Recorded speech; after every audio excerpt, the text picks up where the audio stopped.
આ વખતની લોકસભા ચૂંટણીમાં જો ભાજપ ગુજરાતમાં 26માંથી 26 બેઠકો પર જીતશે તો પણ અમુક બેઠકો પર કોંગ્રેસ જીતી શકે છે।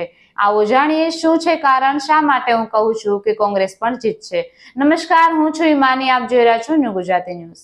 ભાજપે આ વખતે લોકસભાની ચૂંટણીમાં સુરેન્દ્રનગર બેઠક પરથી ચંદુભાઈ સિહોરા, બારડોલી બેઠક પર પ્રભુભાઈ વસાવા, ખેડામાંથી દેવુસિંહ ચૌહાણ, પાટણમાંથી ભરતસિંહ ડાભી, કચ્છમાંથી વિનોદ ચાવડા, જામનગરમાંથી પૂનમ માંડમ, સાબરકાંઠા બેઠક પરથી શોભનાબેન બારૈયાને ટિકિટ આપી છે। આ તમામ ઉમેદવારોએ જે તે સમયે કોંગ્રેસમાંથી છેડો ફાડીને ભાજપમાં સ્થાન લીધું હતું।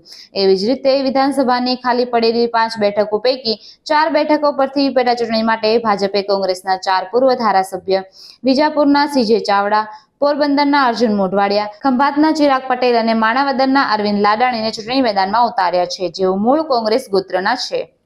એક જમાનો હતો કે ભાજપ શિસ્તબદ્ધ અને કેડરબદ્ધ પાર્ટી ગણાતી હતી, પરંતુ છેલ્લા કેટલાક વર્ષોથી ભાજપમાં પરંપરા બદલાઈ ગઈ છે। હવે ભાજપમાં ઓપરેશન લોટસના નામે તેના બદલાયેલા નવા ઇલેક્શન ક્રાઇટેરિયા વિનેબિલિટી અર્થાત ચૂંટણી જીતાડી શકે તેવો ઉમેદવાર ગમે તે પક્ષમાંથી લાવવો પડે તો લઈ લેવાય છે અને ગુજરાતમાં ભાજપના નવા ક્રાઇટેરિયાને કારણે જ ગત વિધાનસભાની ચૂંટણીમાં કોંગ્રેસના લગભગ સુપડા સાફ કરી દેવાયા હતા।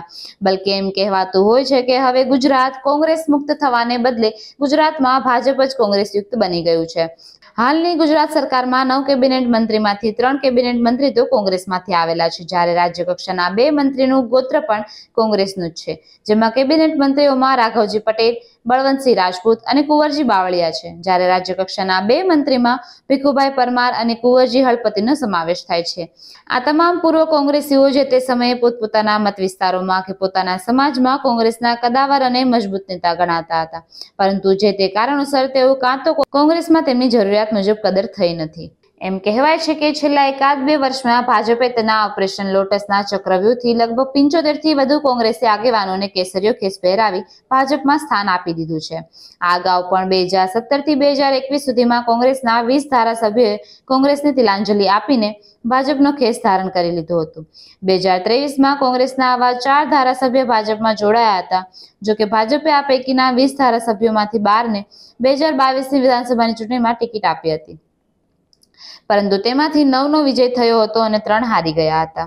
એવી જ રીતે એવા પણ દાખલા છે કે ભાજપમાં ગયેલા કોંગ્રેસના કેટલાક નેતાઓની રાજકીય કારકિર્દી સામે અલ્પવિરામ મુકાઈ ગયું છે, કાં તો પોતાની યથાર્થતા પુરવાર ન કરી શકેલાઓને હાંસિયામાં ધકેલી દેવાય છે, જેમાં માણાવદરના જવાહર ચાવડાનું ખાસ નામ લેવાય છે। આવી જ નવી માહિતી માટે જોડાયેલા રહો ન્યૂ ગુજરાતી ન્યૂઝ પર।